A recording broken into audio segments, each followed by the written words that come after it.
por isso que acaba sendo bastante usado nessas aplicações. Transporte pneumático, transportar pó, por exemplo, também é usado os sopradores roots. Então o foco dele é mais vazão. E aí o mercado acabou, é mais uma divisão de mercado. Da divisão acadêmica é compressor e ventilador. Tá. E aí o compressor, ele é uma máquina térmica, do ponto de vista acadêmico, eu estou falando agora. O ventilador é uma máquina hidráulica. Então a especificação de um ventilador, ele é igual à especificação de uma bomba. Por quê? Porque no ventilador você não tem compressibilidade significativa. Está no ar mais um DAPcast, o podcast que vai ajudar você com os desafios da indústria. Meu nome é Dário Pereira, sou diretor aqui no grupo DAP Engenharia e hoje está conosco o ilustríssimo Michele Camargo. Hoje eu não errei seu nome. Hoje você acertou, hein? Bom, Michele, fica à vontade para se apresentar. O pessoal, né, que não é inscrito e já deveria ser inscrito, talvez não conheça você aí. Não, legal. Bom, sou Michele Camargo, sou engenheiro, né, mecânico, atuante aí na área de bombas e equipamentos industriais, e é isso que vai ser o nosso tópico aqui. Aí tem várias coisas, fiz mestrado, doutorado ainda não, mas especialização, um monte de coisa. E a ideia é a gente discutir esses assuntos aí da pós-graduação que a gente vai tocar aí. Inclusive, eu trouxe um presente para você. Opa! Quer dizer, na verdade, 3, né? O presente é sempre bom, hein? Na última vez que eu vim aqui, eu falei para você que eu ia lançar um livro, né? Que aí seria esse livro aqui, o Manual Prático do Torqueamento. Legal. Esse foi o primeiro livro que a gente lançou. Aqui, ó, gente, ó. De lá para cá, a gente... Esse do torqueamento eu acompanhei ali no LinkedIn, o trabalho, eu acho que, cara... É um trabalho sensacional isso aqui. Todos os livros que eu vou mostrar aqui, eles são oriundos dos treinamentos que a gente na prática, né? Vindo da prática. Então, à medida que a gente foi afinando o treinamento, o torqueamento também surgiu de um treinamento, a gente foi afinando e virou esse livro. Também a gente lançou o Fundamento das Bombas Centrífugas. Tá. Esse é o nome, já falo o que faz mesmo, é o Fundamento das Bombas Centrífugas. Não é para quem quer aprofundar na bomba centrífuga, é para quem não sabe nada e quer saber tudo que é importante. Tá. Não tudo sobre bomba, tudo que é importante. Resumão ali. É o resumão, para as pessoas entender os fundamentos, né? Todos os tópicos importantes sobre bomba centrífuga está citado nesse tópico. E o mais recente, também que veio de treinamentos, que é o Guia Prático do Alinhamento, que ele é alinhamento de eixos, né? Voltado, a gente cita muitos exemplos de bombas, inclusive na capa a gente colocou uma bomba com um alinhador a laser ali e um relógio comparador. Não sei se vai dar para o pessoal ver, né? No digital fica um pouquinho melhor. Fica um pouquinho melhor. Todos eles têm na versão e-book e livro físico. Ah, legal. Só entrar no nosso site lá, engenhariacia.com/livros e vai ter todos eles disponíveis. Por enquanto são 3, né? Tá. Muito obrigado pelo presente. Lembrando, gente, o canal Engenharia e CIA, Engenharia e Companhia, é do Michele, onde tem muito conteúdo. Inclusive eu nem sabia, eu estava comentando com ele aqui hoje, que eu nem sabia que era dele, e aí uma pessoa em comum, a Ana, nos conectou. Nos conectou. O pessoal tá pedindo aqui, ó, para mostrar um por um, então vamos lá, ó, Murilo. Esse aqui, ó, o Guia Prático de Alinhamento de Eixos, tá? Não é só para bombas, esse aqui é um exemplo, que tá a bomba, né? Redutor, tudo que tiver um acoplamento entre os dispositivos, né? Entre dois eixos. Dois eixos e tiver que... Só que motor e bomba é o mais comum, né? Aí, ó, bombas centrífugas, tá? Os fundamentos, lembrando que é os fundamentos, mas no Michele também tem treinamento para quem quer aprofundar, não é isso? Exato. Então... daí saem os treinamentos também, né? Às vezes o pessoal, a gente parte do escopo básico e a gente aprofunda. Bacana. Então, que nem a empresa que eu estava era uma farmacêutica, vou fazer treinamento de bomba de farmacêutica, não vou fazer bomba de polpa de minério, né? Então, eu achei que específico para aquele segmento. E esse aqui, gente, ó, o Manual Prático de Torqueamento, tá? Isso aqui muita gente negligencia, muita gente omite, mas na hora do vamos ver, pra vocês terem uma ideia, a gente trabalha com montagem aqui e às vezes você tem que ter, às vezes é um torque mecânico, um torquímetro mecânico, mas aqui tem um exemplo até do hidráulico. Do hidráulico. O foco dele é o procedimento, por isso que chama manual, né? Que ele tem um procedimento no final, legal. A gente vai passo a passo e no curso online a gente pega um vídeo. Não sou eu gravando, a gente pegou um vídeo já pronto mostra o cara programando a máquina, ajustando e tal, e fazendo o torque. Inclusive teve um pessoal que comentou, né, que o certo de torqueamento é apertar o parafuso até sair sangue, né? Aí eu falei, tá bom, continua aí, vai fundo, né? Gente, esse assunto é muito importante. O início da minha carreira, eu fui mecânico, técnico mecânico, né? E a gente tinha alguns... tinha mola de torção, sabe? Não era uma mola, era uma barra de torção. E tinha um torque. A gente tinha um torquímetro para dar o torque certo. Por quê? Porque não podia quebrar e não podia também, né? O torque correto de projeto. E eu trouxe isso para a DAP, né? Porque cada diâmetro, cada classe de resistência requer um torque, né? Exatamente. Então, é importante porque eu sempre falo que a mecânica ela é muito complexa. A turma fala, mas a eletrônica... A gente passa muita coisa de automação aqui, a gente, né? Mas quando vem parte mecânica, o último convidado, a gente falou sobre redutores. Cara, desse tamanhozinho, né? Um commodity. Coroa com eixo sem fim. Tem muita tecnologia ali, Tem né? muita coisa. Tem muita coisa, cara. O pessoal não tem ideia, acha que é uma coisa simples. Acho né? que é uma coisa simples, de prateleira, tal, mas tem muita coisa. E quando a gente vê isso aqui, gente, ó, o Michele fatiou algumas disciplinas, né? Pra ficar mais fácil o entendimento. Porque E a assim, ideia se você é ser- entrar... a gente chamou de manual e chamou de guia, que é o guia do alinhamento, que é para ser um guia. Sim, claro. Então, se a pessoa... cara quando eu não não se sabia disso, perder. eu queria analisar, não sabia. Então, se você ler o manual e seguir, você consegue o guia, né? Ou até o manual, você consegue executar Sim. o procedimento de uma maneira mais fácil. Vai apanhar como qualquer um, né? Melhor fazer o treinamento e apanhar, mas não dá, né? Às vezes, para fazer o treinamento, tem aí agora um material de apoio para o E eu pessoal. falar para você não fica feliz quando você faz isso e você pega aquelas matérias que a gente viu na faculdade, que a gente e tangibiliza num negócio que é prático para todo mundo? É bem legal. Grau profissionalizante, grau técnico, grau de graduação de engenharia, grau de pós, utilize isso aqui. Exatamente. Então, e até dentro disso, esses 3 livros, eles são projetos que eu já tinha faz tempo escrever livros. Né? Tem outros, tem de válvula industrial que eu quero escrever também. Só que aí que é o objetivo que eu me convidei para vir aqui, que é para falar da pós, né? Sim, claro. Então vai ficar um pouquinho de lado por enquanto. Mas que nem o aplicativo que eu comentei contigo, né? O aplicativo já é alguma coisa que eu já venho em mente já há um ano, né? Há mais de um ano que eu queria fazer. E agora a gente está lançando, está na fase de teste, teste fechado, que eu tenho que colocar o e-mail da pessoa para baixar. Tá. Mas é um aplicativo que permite você calcular vazão e diâmetro de tubulação, máximo e mínimo, de acordo com a norma. Especificação de tubulação, então eu consigo fazer com ele. Você consegue pelo menos ter uma ideia. Não é para seguir, tipo assim... Arrisca, né? Mas eu tenho... Eu tenho uma vazão aqui, sei lá, 100 metros cúbicos por hora. Tá. Que diâmetro que eu coloco nesse troço? Se a pessoa me perguntar, sei lá, eu tenho que fazer a conta.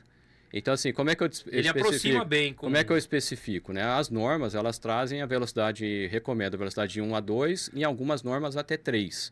3 já é meio proibitivo, mas 2 é o número coringa.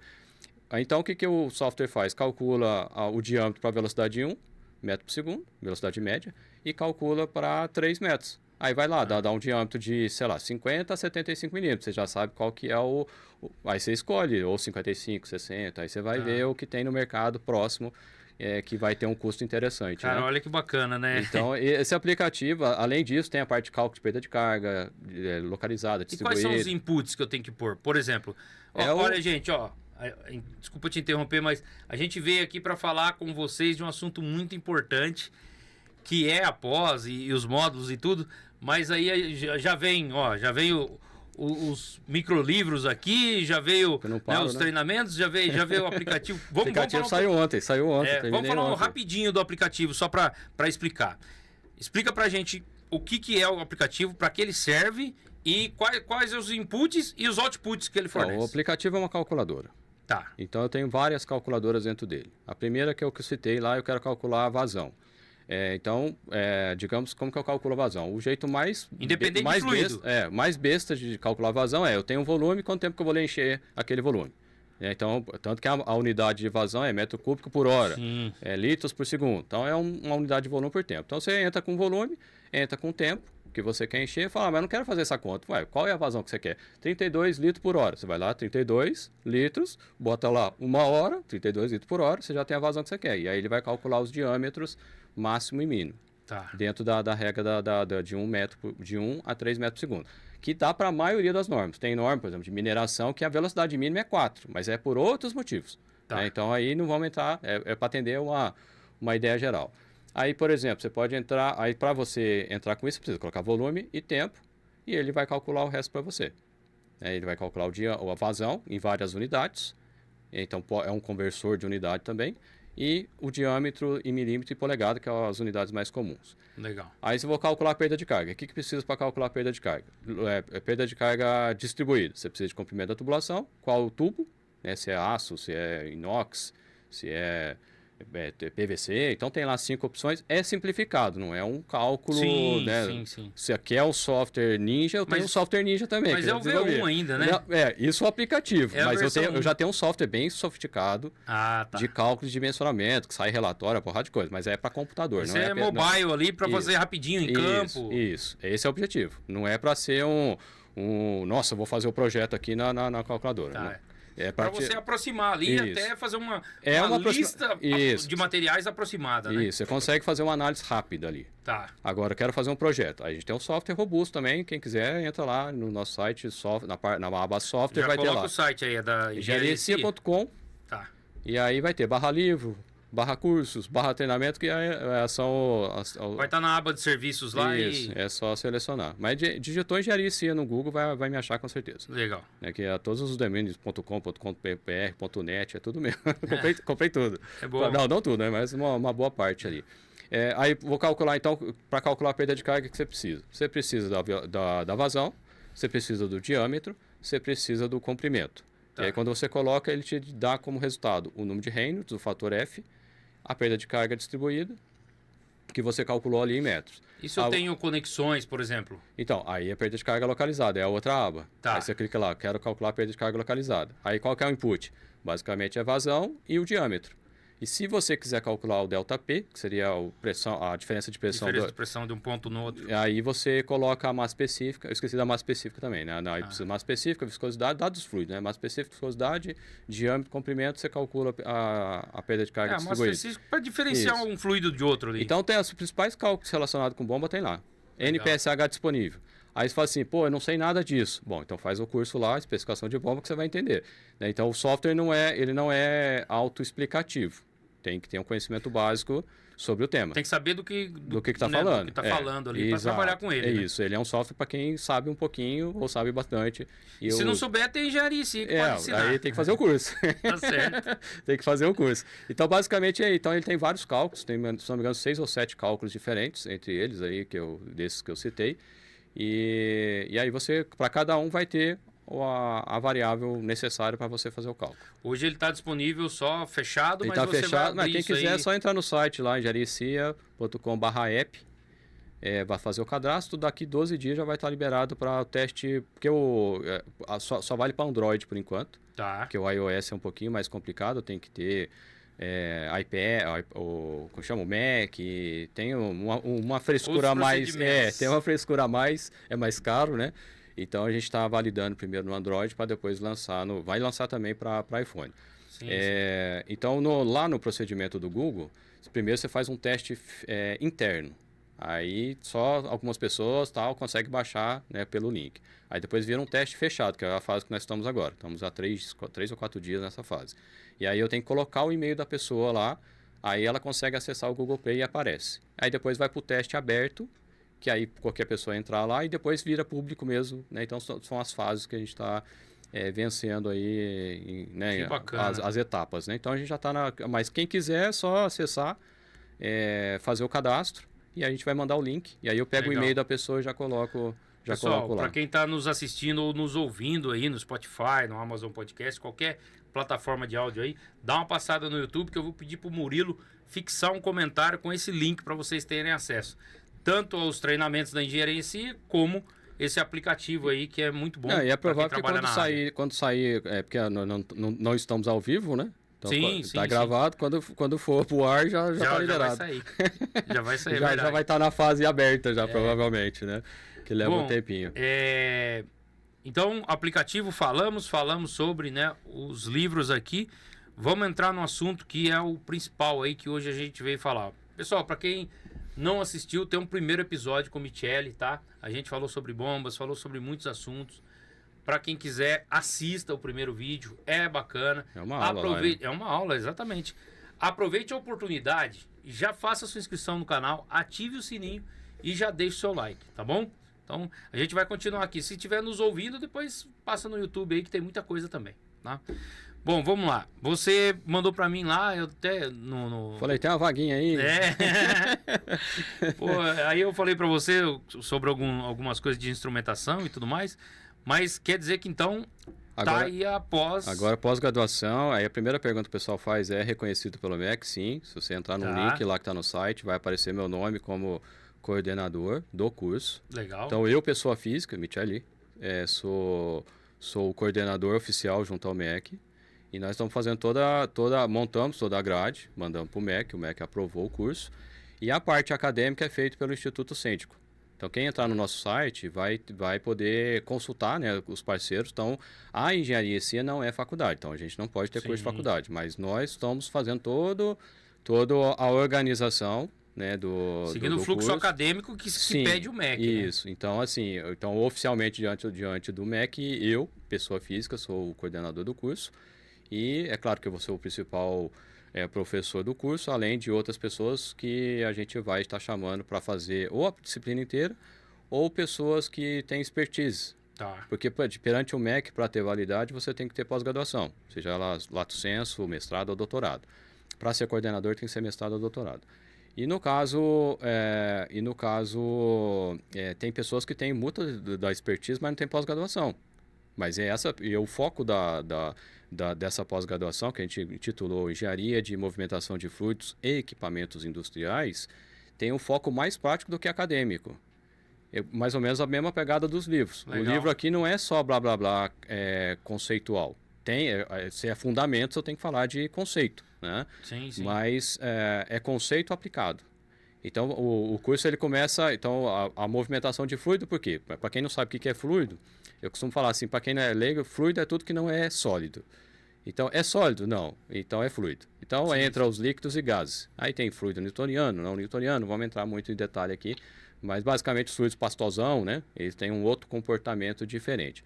Então, o foco é a gente discutir ao longo de um ano, são 12 meses, essa pós-graduação lato sensu, 2 dias por semana, aulas ao vivo.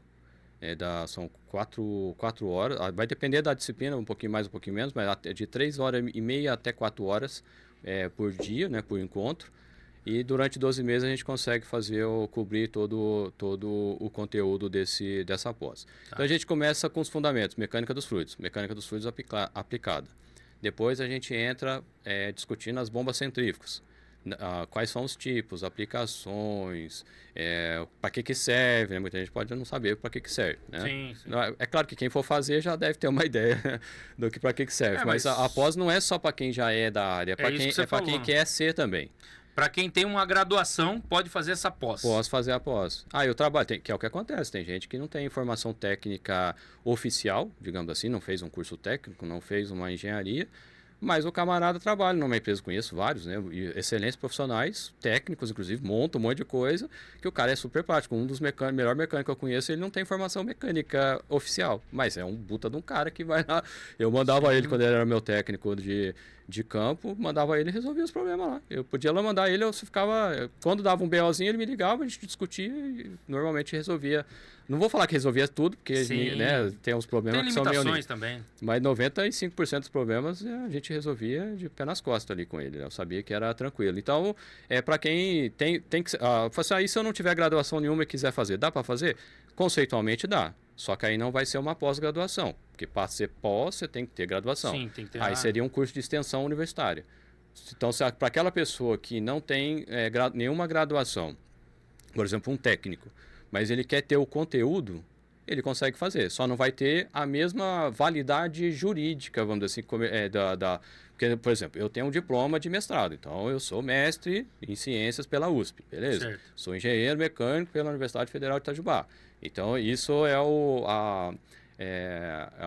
vamos dizer, o oficial pelo MEC e tal, que confere um título, né? Então, se você faz a pós-graduação lato sensu, você ganha o título de especialista naquela modalidade que você estudou. Então, se você estudar o curso, mas como extensão, você vai aprender tudo a mesma coisa que o camarada que tem graduação, só que você não vai ter oficialmente assim, para a maioria das coisas não tem problema nenhum. Sim, prático. como ele é um curso Mas muito prático, né? Só que o que ajuda. acontece? Se a pessoa depois... que eu não comentei lá sobre a questão de ter uma pós-graduação para ser professor do curso. Aí a pessoa não poderia ser.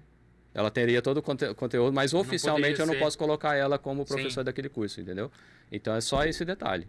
Mas, por exemplo, às vezes o cara fala assim, eu vou me formar daqui 2 meses. Posso fazer? Pode. Você entra como extensão, depois converte para pós-graduação e continua o processo sem problema nenhum. Então, esse é o foco.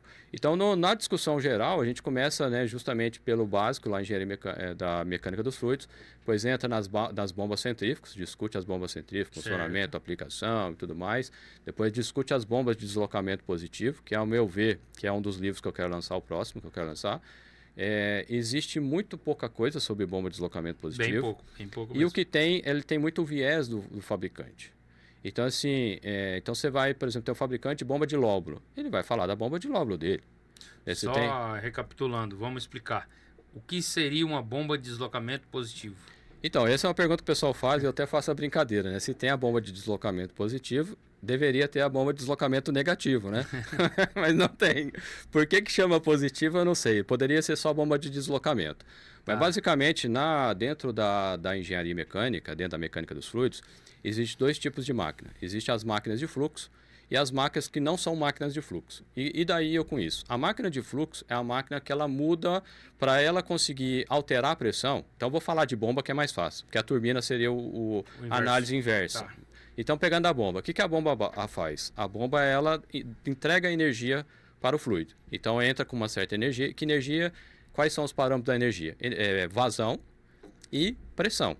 No caso da bomba Ela centrífuga... converte a energia elétrica em mecânica e depois deposita no fluido. Pensando numa bomba com motor elétrico, sim, mas poderia ser um motor a diesel. Sim, com certeza. Motor qualquer, seja ele pode ser até uma turbina. Sim. Eu já vi turbina a vapor, por exemplo, tocando bombas, né, de grande porte.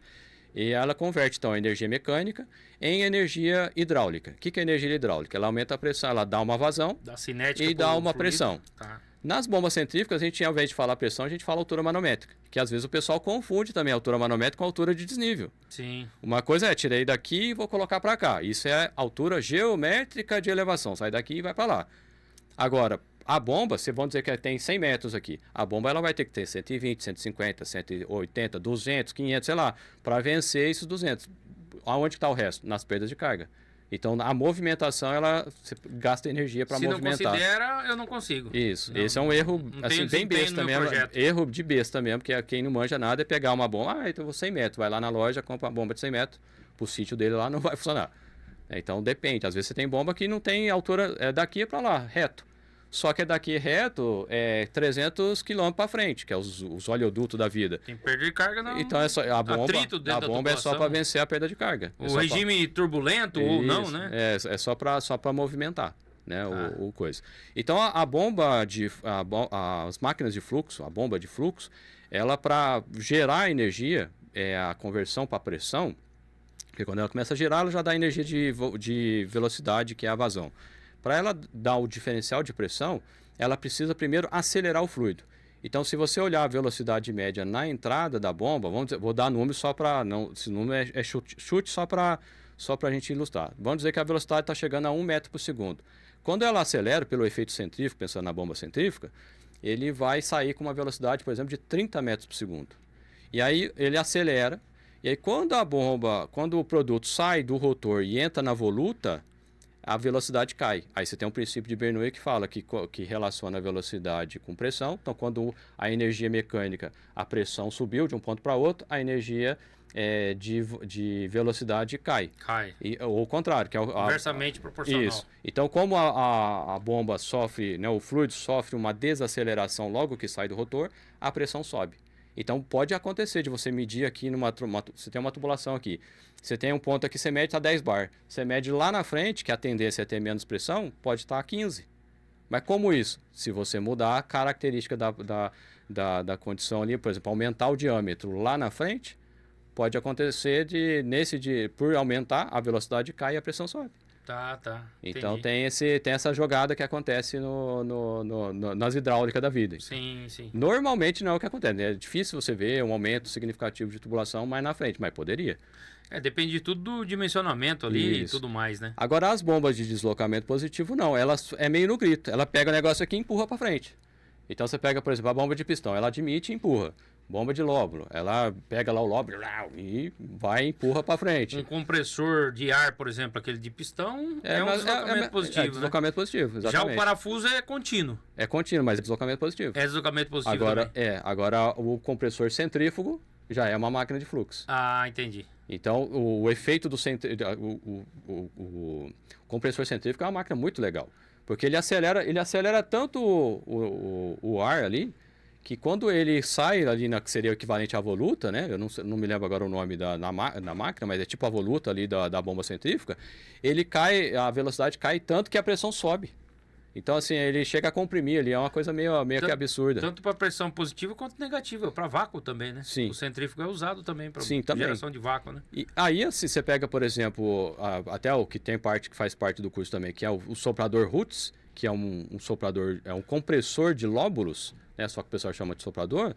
Ele pode ser usado como função de vácuo. O lóbulo, ele tem vários lóbulos que passam bem perto um do outro, é isso? O lóbulo, ele tem um encaixe, ele tem dois rotores, assim, que tem um encaixe, vamos dizer assim, como se fosse um macho e fêmea, então aí um vai encaixando. Isso. E aí ele pode ser bilobular, ou o mais comum para compressor é trilobular. Mas para bombas de lóbulos, numa empresa que eu trabalhei, ela tinha quadrilobular, que ela tinha 4 lóbulozinhos que ela ia encaixando, e aí esse encaixe ele cria vácuo, aumenta e tal, aí teria que... Então, mas o lóbulo, ele é caracterizado como um deslocamento? Deslocamento Positivo. positivo. Então, basicamente, assim, para diferenciar, como que eu sei, né? Que você começou a maquinar aí um monte de coisa. Sim. Basicamente, assim, você faz a pergunta, é bomba centrífuga? Ou é compressor centrífugo? Não. É compressor axial? Tipo ventilador? Ou é uma bomba axial? Aquele rotor de ventilador que a gente tem em casa? Não. Então é bomba de deslocamento positivo com muita certeza. Só tem uma bomba que eu acho que eu tenho dúvida se ela é deslocamento positivo ou centrífuga, que é a chamada helicoidal centrífuga. Você entrou num ponto legal agora. A diferença do centrífugo, então, para o axial, vamos pegar esse ponto aí. Axial é no mesmo sentido do eixo, certo? Isso. Então eu tenho um fluxo, puxo daqui, ou mando para cá, ou daqui para cá, certo? Isso. No mesmo sentido do eixo. Então o centrífugo, ele puxa aqui e manda 90 graus perpendicular, então. Mais ou menos 90 graus, dependendo da bomba. Depende da voluta, depende o... Mas ele vai ser basicamente centrífugo. Já o axial ele empurra para frente, mas ele também tem variação 25 anos trabalhando com manutenção e coisa, eu nunca pensei nisso. Nessa classificação que você falou agora. Por quê? Na minha mente, tanto esse axial quanto o centrífugo eram a mesma coisa. Não, então, aí a questão é justamente a gente tem que olhar para o escoamento. O escoamento, quando ele é centrífugo, ele entra na região, pegando na bomba. Tá. Vem na região central do eixo e sai, que nem você falou, perpendicular, mas no sentido radial, né? Sim, em todas as radial, direções. Já a máquina axial, ela vem entra no meio do rotor e sai no meio do rotor ali, no mesmo eixo. Sim. Ela pode até virar depois, mas no rotor, que é o componente, vamos pensar assim, do ponto de vista de engenharia, o que é bomba? A bomba é o rotor mais a carcaça. O ventilador é o rotor do ventilador mais a carcaça. Sim. Porque você precisa da carcaça para ter essa transformação de energia. Agora, as bombas de deslocamento positivo, ou as máquinas de deslocamento positivo, é meio no grito. Então, você fala, bomba de engrenagem, ela acelera? Não. Então, é deslocamento positivo. De pistão, tá. é deslocamento positivo. Paletas, deslocamento positivo. Parafuso, também. Empurrou meio que no grito. Tá. Pessoal, pega essa, hein? Ó, 25 anos eu trabalho com manutenção. Não sou especialista como Michele, mas a diferença entre axial, centrífugo e deslocamento positivo, ó, falou tudo aí, ó. Então, assim, Murilo, já é um corte depois para você fazer aí. Então, assim, as bombas axial e centrífuga, elas são máquinas de fluxo. Tá. E as outras todas não. A única bomba que eu tenho dúvidas é a bomba helicoidal centrífuga.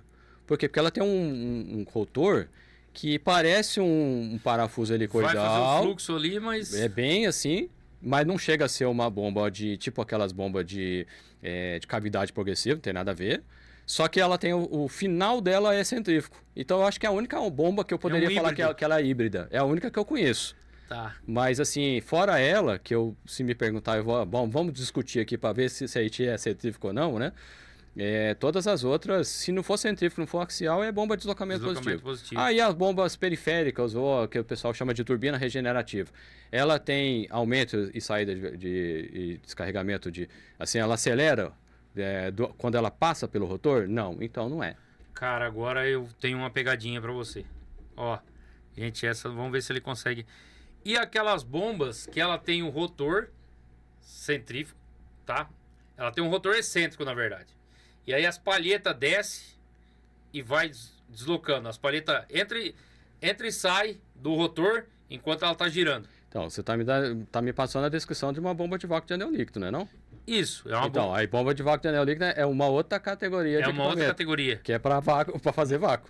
Isso, mas não é deslocamento positivo. É deslocamento positivo também. É deslocamento positivo também. Tá. Porque, na verdade, na bomba, se for essa que eu tô falando, que ela é um monte de pá assim, né? Isso. E aí você tem, quando ela começa a girar, desce. Também tem um efeito centrífugo que faz o anel líquido ficar nas extremidades. Isso. Só que aí você tem duas pás aqui. Então, quando ela gira, como ela é excêntrica, igual você falou, e você tem um anel líquido, então você tem como se fosse um voluminho. Primeiro a água vamos dizer, dá duas pás aqui. Primeiro a água tá bem aqui.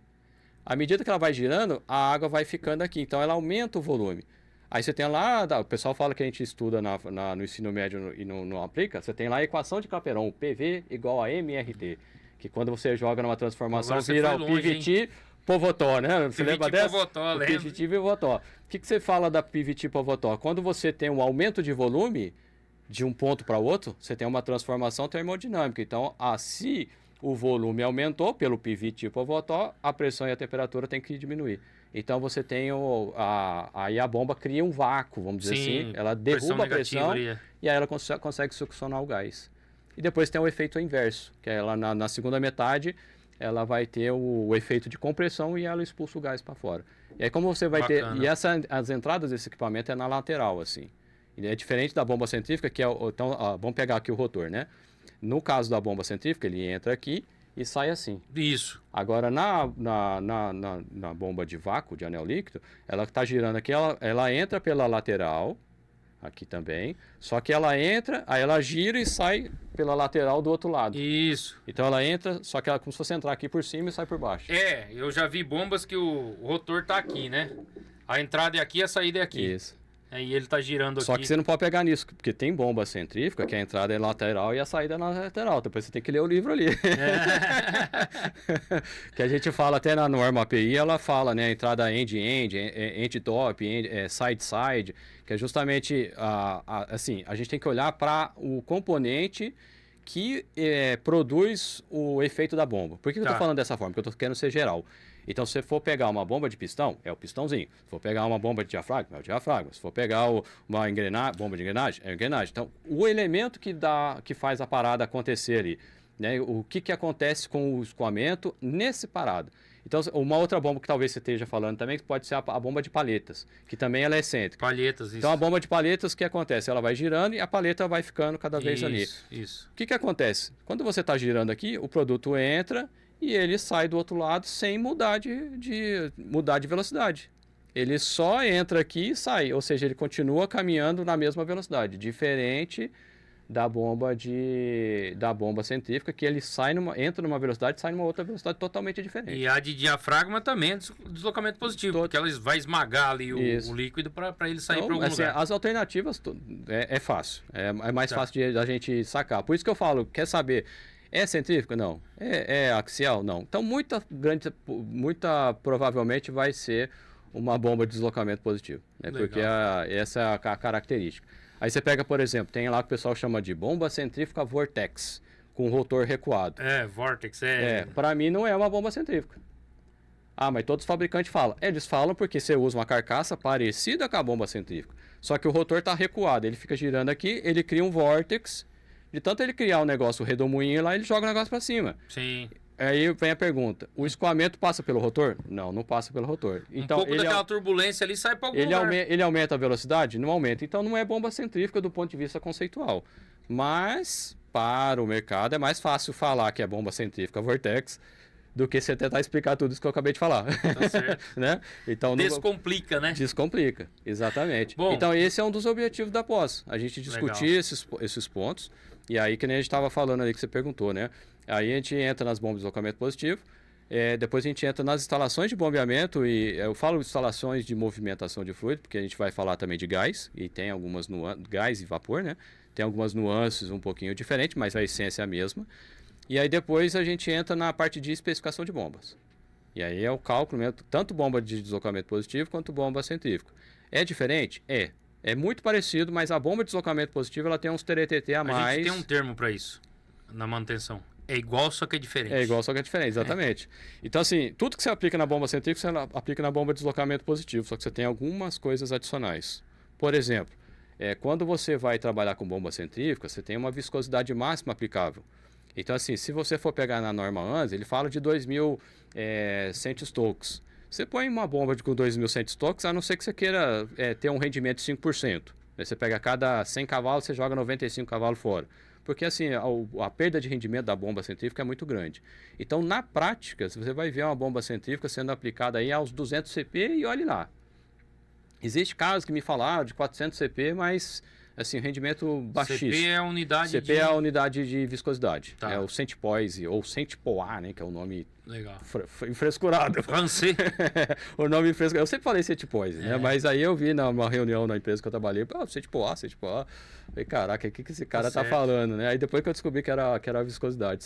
Aí eu falo, então fala CP, que ninguém vai... Fala pra mim uma definição agora, já que entrou nessa parte de viscosidade. Eu ouvi uma vez, né, um mecânico ensinou para mim que a viscosidade é a capacidade do fluido escorrer. O que você fala disso? Não sei se seria a capacidade, mas tá mais ligado. Eu não sei exatamente o que ele quis dizer com isso, né? Mas dependendo da forma como ele colocou, a gente poderia falar desse jeito. Mas viscosidade é a propriedade do fluido que vai me falar se ele é mais fácil ou mais difícil de escoar. Tá. Dá um exemplo: água e mel. Mel, se você virar do pote assim de ponta cabeça e não demorar muito, mesmo que às vezes você demorar, ele vai querer sair, ai que vontade de sair, aí se você virar de novo ele não sai. A água, se você fizer isso, cai na mesma hora. Isso. Então, a viscosidade é isso, a dificuldade. Então, se eu tiver que bombear 10 metros cúbicos por hora de água e botar uma bomba para bombear 10 metros cúbicos de mel na temperatura ambiente, a potência dissipada que vai ter, que eu vou precisar na bomba para mel, vai ser muito maior. Vamos pegar as mesmas características, vazão, comprimento, etc e tal, mesmo tudo. Só mudei de água para mel. Você vai gastar mais energia com mel.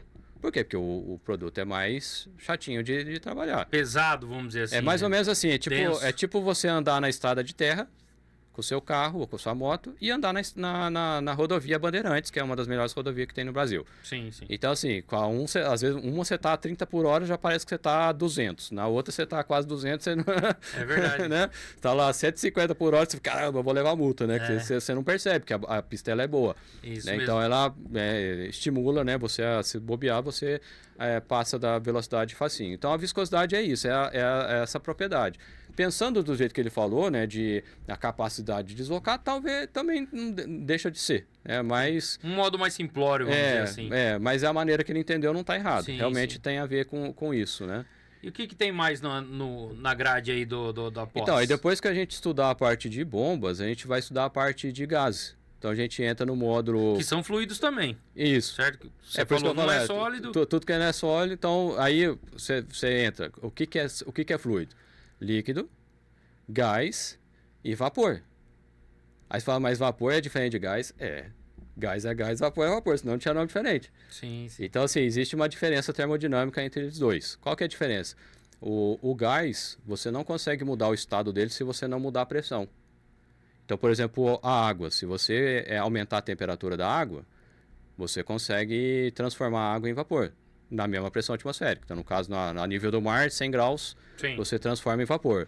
O gás não, o gás você tem que mudar. Então, quando você fala lá, o que acontece, por exemplo, com gás de botijão, aqueles cilindros de oxigênio... Aumento de pressão... Você tem lá, tá líquido dentro. Quando sai, você não vê saindo água não, líquido de dentro, porque ele sai de uma pressão, sei lá que pressão, 30, 40, 50 bar, e para a pressão atmosférica. Na pressão atmosférica, a temperatura ambiente, o produto ele é líquido. Então a diferença de gás e vapor é essa. O gás você precisa de mudar a pressão também para você conseguir mudar a fase dele. Entendi. Então você nunca vai ver, você pode mudar a temperatura que você quiser ali, vai mudar só a pressão, mas ele não vai mudar de fase. Você pode tentar congelar, vamos dizer assim, o oxigênio, você não vai conseguir.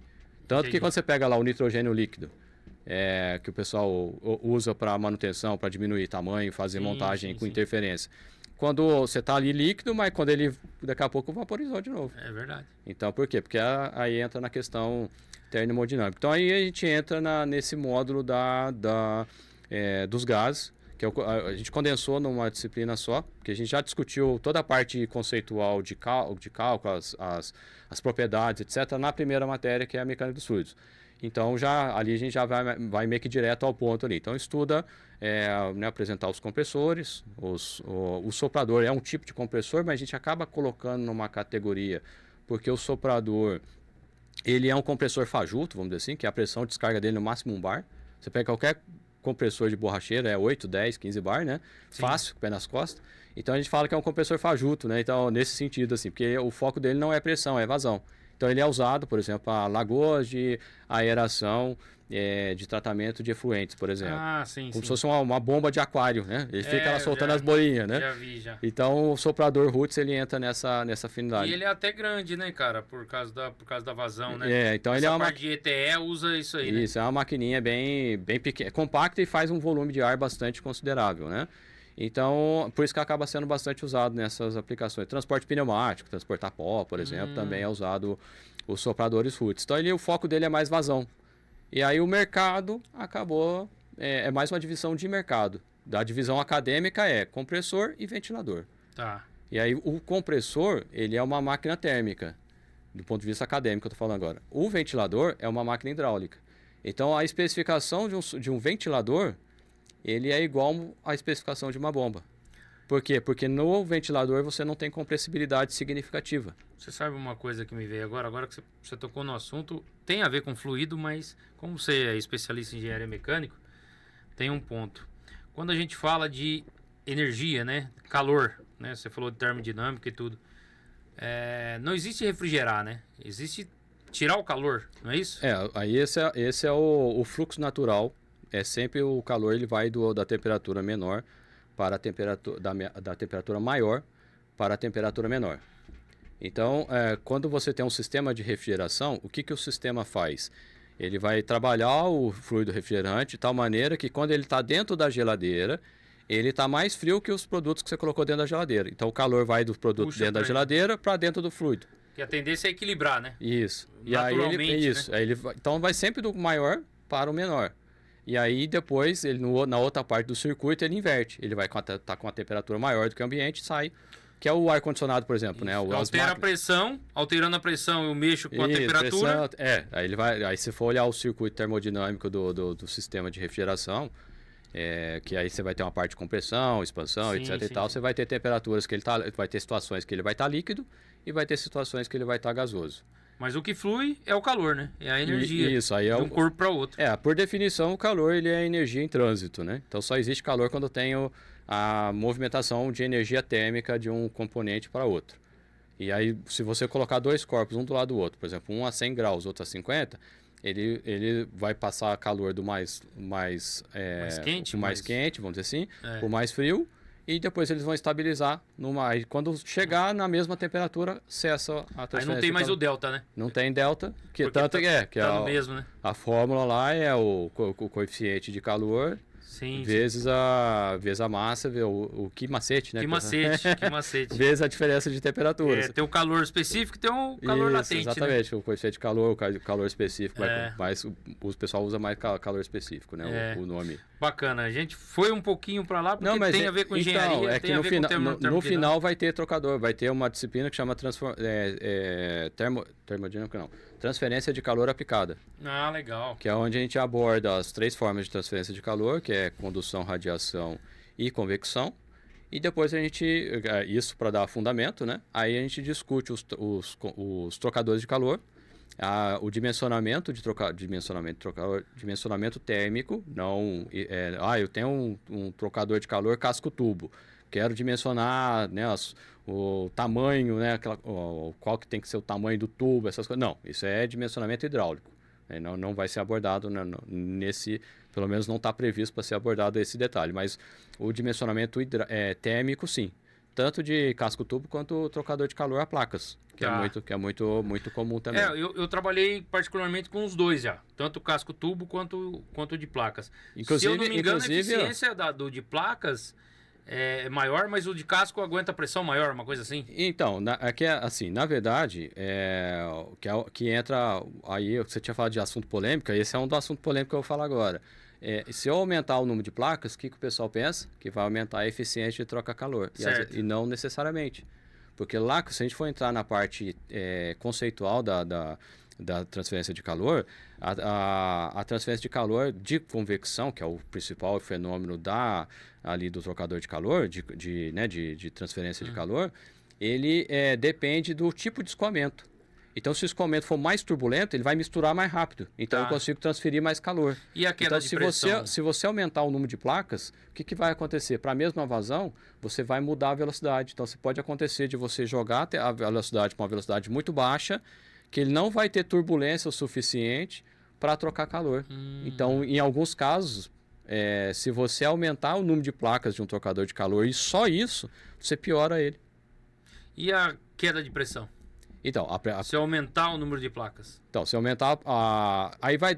Como a velocidade vai diminuir, ele tende a diminuir também. Tá. Porque uma das coisas que faz... Porque assim, o trocador de calor ele é meio ingrato. Da parte hidráulica, eu quero ter o menos turbulência possível para não ter muita perda de carga. Sim. Só que se eu tiver pouca turbulência, eu tenho pouca mistura lá do produto e, consequentemente, eu não transfiro calor. Então, no trocador de calor... os fabricantes, por exemplo, de casco-tubo ou como de placas, que é onde eu trabalhei, a gente usava um software que ele calculava as velocidades, por exemplo, no canal, para que ele tinha uma velocidade mínima para vamos dizer assim, ficar aprovado para a gente poder cotar. Tá. Então, quando saía numa velocidade muito baixa, ele já acusava, a velocidade está baixa, tem que aumentar. Se eu ficar, o bicho come, se eu correr, o bicho pega. Isso. Então, de um modo geral, os trocadores são dimensionados para você ter uma perda de carga de 1 bar, uma diferença de pressão, que para hidraulicamente é muita coisa. Da entrada na saída. Isso. Que isso, se fosse água, então falando de 10 metros de coluna d'água ali, de 10 metros lá da bomba, né? Então você tem, dependendo do produto, pode ser mais, né? E essa conversão, ou menos, aí vai depender da massa específica para fazer essa conversão. Então, assim, é uma perda de carga considerável. Só que eu tenho que considerar isso porque se eu não tiver turbulência, eu não tenho a parte de calor, que é no trocador de calor, para trocar. Para trocar calor, diminuir a temperatura de alguma forma. Então, a gente vai discutir essas coisas. Assim, trocador de calor a placas, por exemplo, na minha faculdade, a gente nem passou perto. Se eu olhar nos livros se pegar o livro lá do... trouxe isso o Encropera, por exemplo, que é um livro tradicional de transferência de calor, é um dos mais antigos, da minha época de faculdade, 20 e poucos anos atrás, é o que a gente estudava, ele nem cita trocador de placas, ele só cita o casco-tubo. Casco-tubo. Então, não sei se o trocador de placas é algo mais recente, alguma coisa assim. Então, eu já vi em algum material ou outro, mas não tem muita coisa. Então, a gente vai estudar isso aí. Gente, um ponto de atenção aqui, ó. O de placas, tá?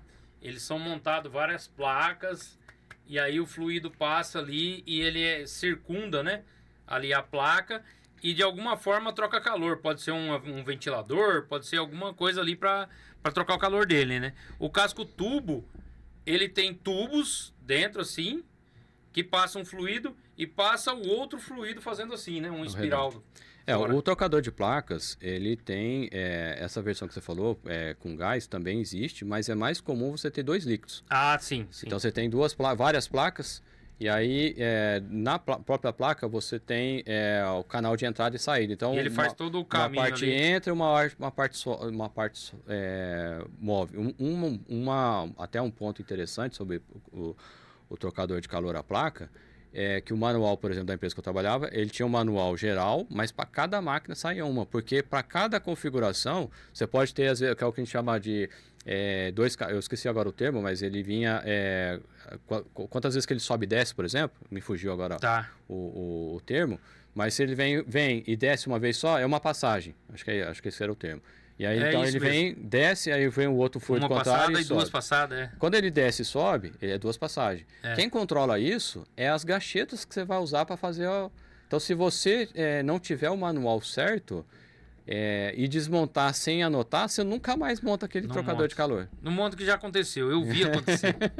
Então, você já tem... Então, essas coisas práticas que a gente vem adquirindo aí com a experiência aí trabalhando, que a gente coloca nos nossos cursos. Então, a ideia da pós-graduação não é ninguém sair acadêmico de bomba, nem de compressor. Não é muito teórico, o negócio é mais a teoria massa, né?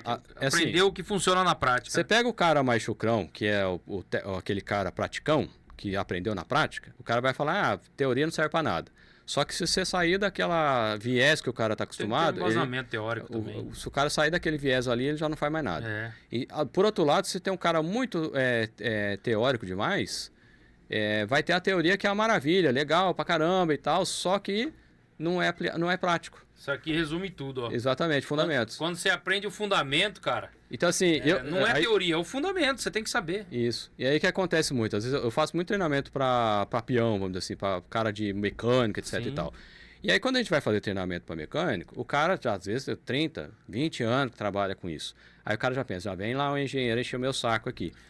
Aí eu começo o treinamento que já fala assim, olha, primeiro a gente vai discutir o certo. Depois a gente discute o que dá para fazer.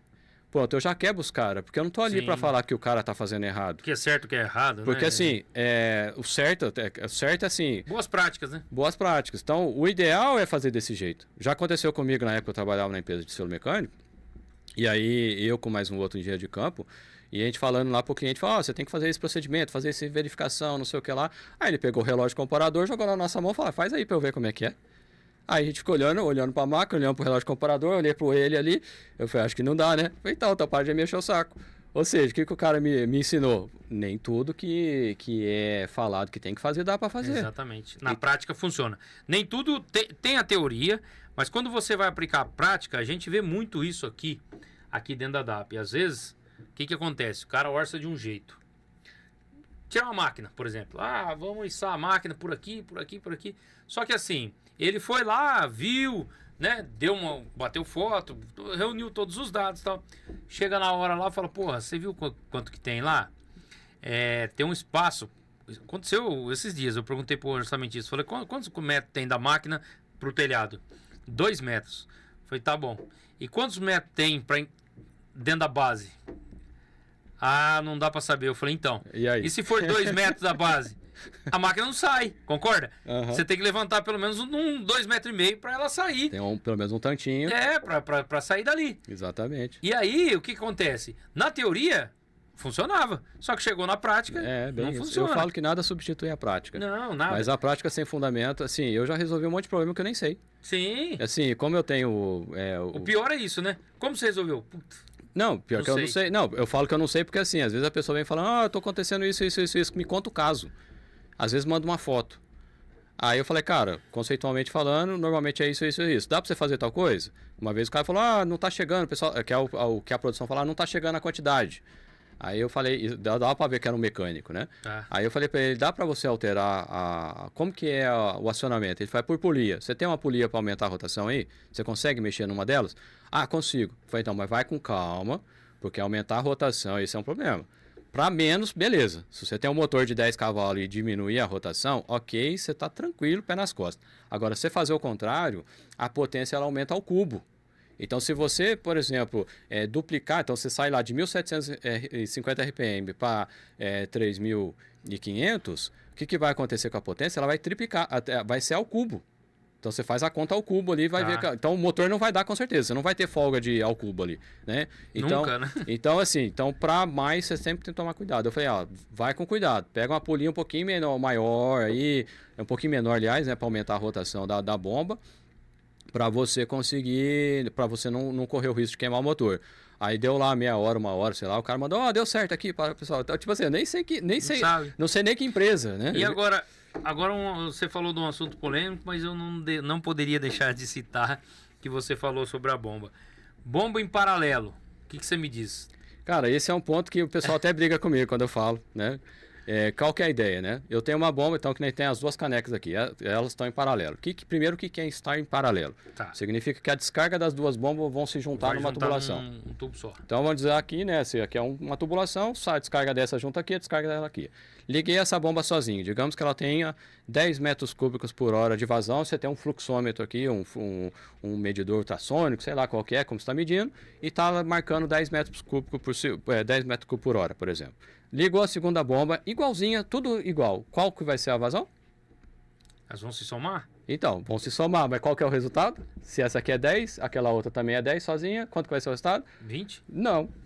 É aí que tá, o pessoal fica bravo comigo. Não é.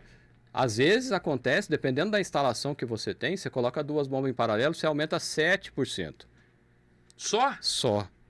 Então você imagina, você fala para um cara ali, não faz muito sentido. Então, eu particularmente me falo melhor assim, trocar a bomba por Para que você está colocando duas bombas em paralelo? Eu estou colocando duas bombas em paralelo porque se quebrar uma, eu tenho a outra. Ok, isso do ponto de vista de manutenção, excelente. Válvula aqui, válvula no recalque, na saída e tal. Então assim, porque eu quero modular e etc e tal. O que acontece? Quando você coloca duas bombas em paralelo, os gráficos se somam. Então, digamos que você tem um gráfico assim, ele está aqui, ele vai se somar. Só que o que determina o ponto de operação da bomba não é a curva da bomba nova, que seria as bombas associadas. Continua sendo a curva do sistema.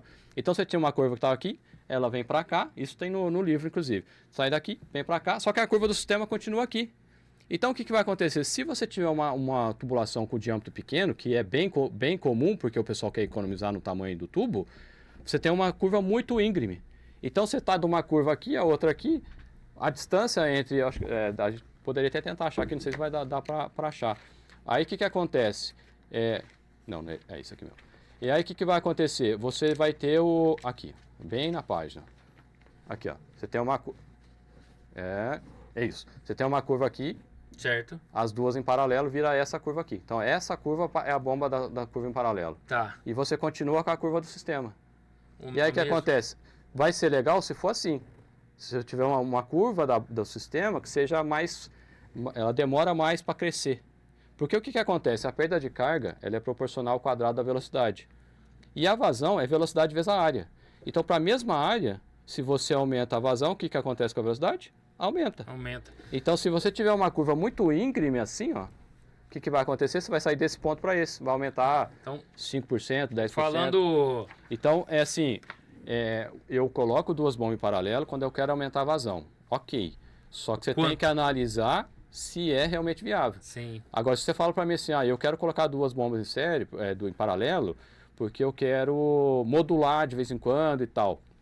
É preferível, hoje em dia, o inversor de frequência está mais barato. Sim. É preferível você colocar uma bomba maior, que consiga trabalhar dentro de um range legal de rotação, não muito baixo, porque senão você pode queimar o motor também. Você manja mais disso do que eu. Ventoinha não refrigera aí. Exato. E aí você pode ter que usar ventilação forçada. Tem problema de selo mecânico. A gente você falou do módulo, tem um módulo lá que a gente vai falar de vedação, inclusive selo mecânico. Sim, sim. Então, tipo assim, inversor de frequência para selo mecânico é terrível. Porque tem a parte de desgaste dele que tem a ver com a pressão e velocidades ali, calor gerado, que você muda. Mas vamos deixar isso para outro assunto. Deixa para um outro podcast. Então, o que acontece? No caso, é preferível você ter uma bomba maior com um inversor de frequência, que modula o seu processo, do que você ter duas bombas em paralelo com motor fixo. Então, mas esse ponto que você falou, eu olhando assim, não sendo especialista, olhando como se fosse um diretor de uma empresa. Chega você, especialista, e fala, tá vendo essas duas bombas aqui? O aumento que eu tenho de aqui é de 7% só, com as duas juntas. Eu olho assim e falo, então quer dizer que eu tô jogando 93% da minha energia elétrica ou da minha energia mecânica no ralo? Não necessariamente. Tá. Por que acontece? O que acontece, que às vezes o pessoal confunde, que às vezes em algumas literaturas fala assim que a vazão bombeada vai ser metade de cada uma. Isso é verdade. Tá. Então, se eu tiver, vamos pensar agora, botei as duas bombas em paralelo, venho aqui e faço a medição, 20. Beleza, cada uma está dando 10. E aí, qual que vai ser a potência de cada um? Rho vezes G vezes Q vezes H. Qual que é o HB dessa bomba, que é a altura manométrica, a vazão que ela está dando, vezes a massa específica, vezes a aceleração da gravidade. Então, se você colocou isso nesse exemplo, então está 20, cada um está 10. Desliguei uma, ao invés de ser 10, vai ser 12, vai ser 15, vai ser sei lá quanto, né, a vazão dessa bomba aqui. Então, o que acontece? Agora vamos fazer o contrário. Está com 10 e ela está bombeando aqui e está tendo a potência proporcional a 10. Liguei as duas, vamos dizer que as duas juntas deu 15.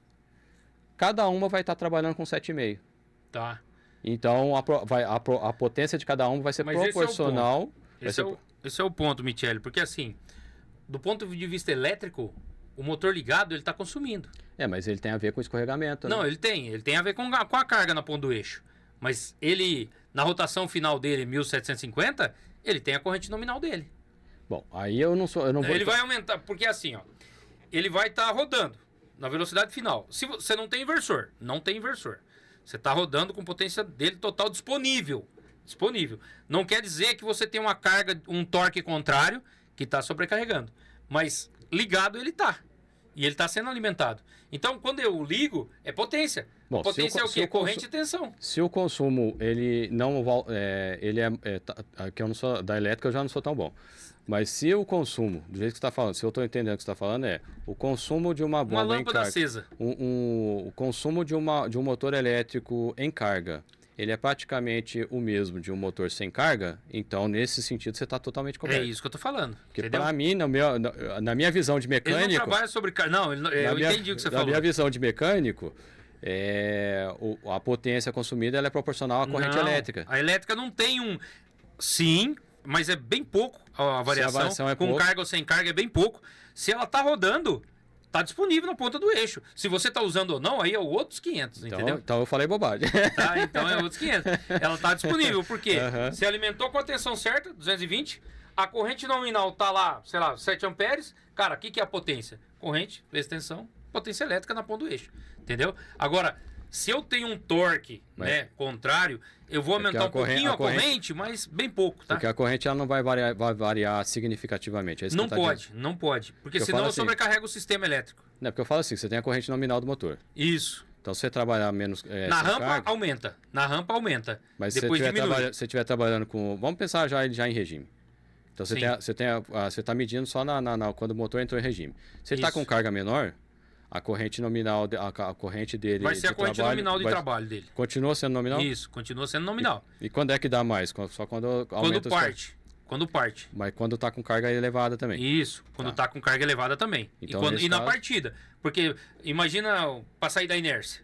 Então o fluido está parado lá. Em uma partida direta, por exemplo, não tem um software start, não tem nada. Pum! Aí aquela potência, aí tem um torque contrário, aí a corrente vai lá pra cima. Só que é o que você está falando, que você está pensando, que o diretor, o gerente que você está falando aí, é um cara que é engenheiro eletricista. E na verdade, muitas vezes ele não é nem uma coisa nem outra. Ele não está entendendo desse ponto. Mas aí ele vai falar exatamente, pô, você está me dizendo que eu fiz um investimento eu tinha feito um investimento de 100 mil aqui no meu sistema. Aí eu fiz mais um investimento de mais 100 mil num outro sistema paralelo e eu vou aumentar só 7% da minha produção? É isso. Entendeu? Eu acho que é muito mais significativo do que a energia. Para ele é o que ele vai enxergar. Sim, é o que ele vai enxergar, mas qual que você já está pensando na parte... Você está pensando já com o olhar do engenheiro eletricista, mas é isso aí. O ponto é pensar no projeto e colocar uma bomba maior, né? Um inversor de frequência. E vai aí, coloca duas do ponto de vista de confiabilidade, manutenção, tal. Mas é sempre melhor, sempre trabalhar com uma bomba só. É isso mesmo. É muito melhor. O dimensionamento de uma bomba eu quero trabalhar com 2 bombas para cada metade, cara, é um parto. Por que é complicado? Porque se a bomba sozinha, eu vou comprar para a bomba do fabricante, eu tenho que passar para ele qual que é a altura manométrica e vazão. Só que se eu passar para ele que a vazão, que nem vamos pegar o exemplo que eu falei lá, cada uma tá 15 as duas, cada uma tá com 7,5 de evasão, que 7,5 metro cúbico por hora, por exemplo. Se eu passar 7,5 metro cúbico por hora para ele especificar a bomba, vai vir uma bomba errada, porque ela é 7,5 trabalhando em conjunto.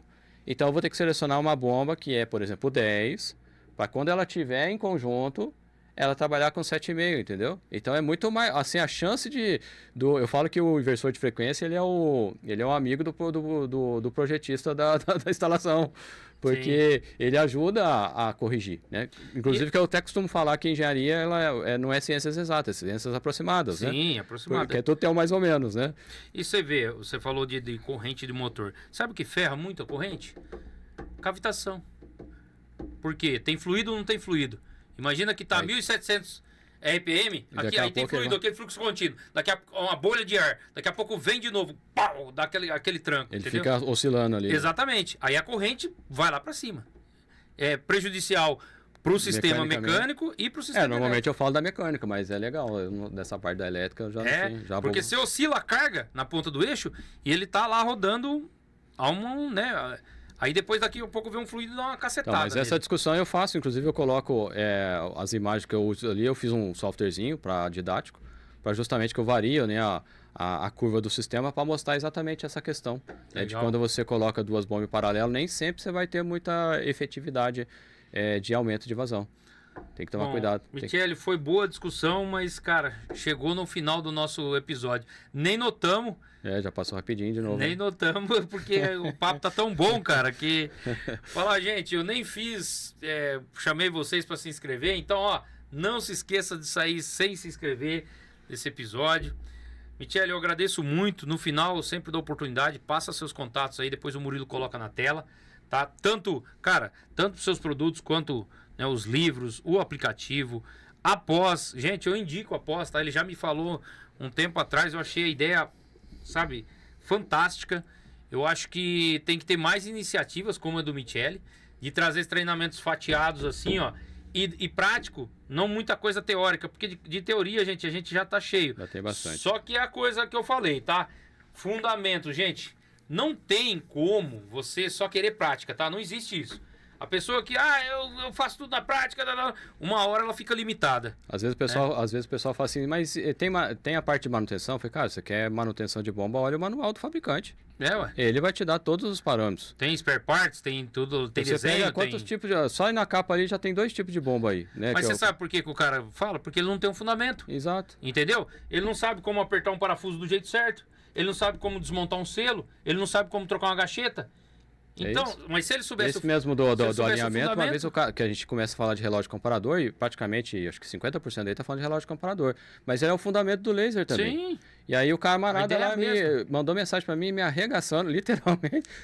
Tá se enrolando, não sei o quê. Fica, não, cara, eu devolvo dinheiro pra você. Era um cara lá de Moçambique ou de Angola, sei lá. Tá. E eu devolvi o dinheiro pro cara lá, porque o cara tá falando que eu tava só enrolando. Eu falei, cara, se você não tiver fundamento, você não faz nenhum tipo de alinhamento. A gente fala aqui, quando a gente faz curso de comandos elétricos, faz os outros cursos, se não explicar o fundamento, o cara vai fazer tentativa e erro. E isso é muito...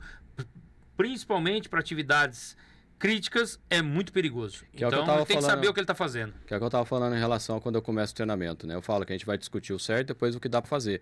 Qual que é a ideia? A gente discutir o certo, você saber o que é o certo, e dentro das possibilidades que você tem ali, você vai tentar fazer o máximo possível do que é o certo. Sim. Dentro das possibilidades. Então, com isso, você reduz a chance de você ter problema. Essa é a lógica de ter os fundamentos aí das coisas, né? Com certeza. Bom, fique à vontade, pode passar os seus contatos aí, LinkedIn e tudo mais, que depois o Murilo coloca na tela aí. Não, legal. Bom, primeiramente agradecer aí mais uma vez, né, pela eu ter me autoconvidado aqui. Nós que somos gratos, pô. Vocês são de casa. Quem quiser nos encontrar, né, só procurar Engenharia CIA no Google, né? Engenharia CIA você vai achar, mas a gente está no LinkedIn, a gente está no Instagram, também estamos no YouTube, e o nosso site é engenhariacia.com. E lá você pode ter acesso aos nossos livros, né? Então vai ter barra-livro no menu, né? Ao aplicativo, que é gratuito, pelo menos por enquanto, né? Então baixa logo. Tá certo, vai lá. Ao aplicativo, aos cursos, aos treinamentos, né? E o grande diferencial dos nossos treinamentos é que eles são personalizados. Né? Então a gente personaliza os treinamentos para a necessidade que o cliente tem. Então é só chamar a gente e trocar uma ideia aí. A gente pode chamar no WhatsApp direto também. Treinamento em company também, né? Isso, em company. Então, gente, para quem quiser, treinamento em company. A empresa quer contratar para ele fazer basicamente, um treinamento de bomba, um treinamento de torqueamento, treinamento de... Basicamente, o que eu chamo de curso online são os cursos gravados, tá, que é mais frequente pessoa física. Às vezes tem empresa que compra às vezes a 10. Para deixar lá. Tem o fabricante de bomba já que comprou meu curso de bomba para os funcionários. Eu acho isso muito legal. Legal. Eu falo, o fabricante que tinha que me dar o treinamento, não o contrário, né? E às vezes o pessoal compra. E os treinamentos, normalmente quando eu falo treinamento, é o treinamento corporativo, porque por enquanto a gente não tem ainda um local, né, para fazer ainda. Esse é um plano ainda que vamos ver quando Futuro. A gente consegue. Primeiro tem que ter fé, né? Depois... Não, eu falo que eu fiquei muito feliz ontem quando eu concluí o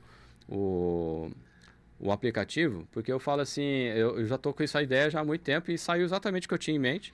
Aí eu costumo falar que não é eu que crio, né? Eu consigo fazer o download, né? Sim. Então eu conecto aí com as esferas superiores aí, a gente consegue fazer o download aqui para o nosso plano, né? Essa é a ideia. Então os materiais aí, tudo vem dessa forma aí. A gente se dedica, coloca à disposição aí da turma do outro lado lá e traz o material aí Isso é muito bom. E aí aparecem as parcerias também, né? É muito, muito legal isso aí.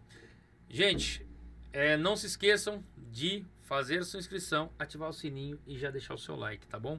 Então, a gente vai se despedindo aqui, tá? Até a próxima. Forte abraço. Valeu, pessoal.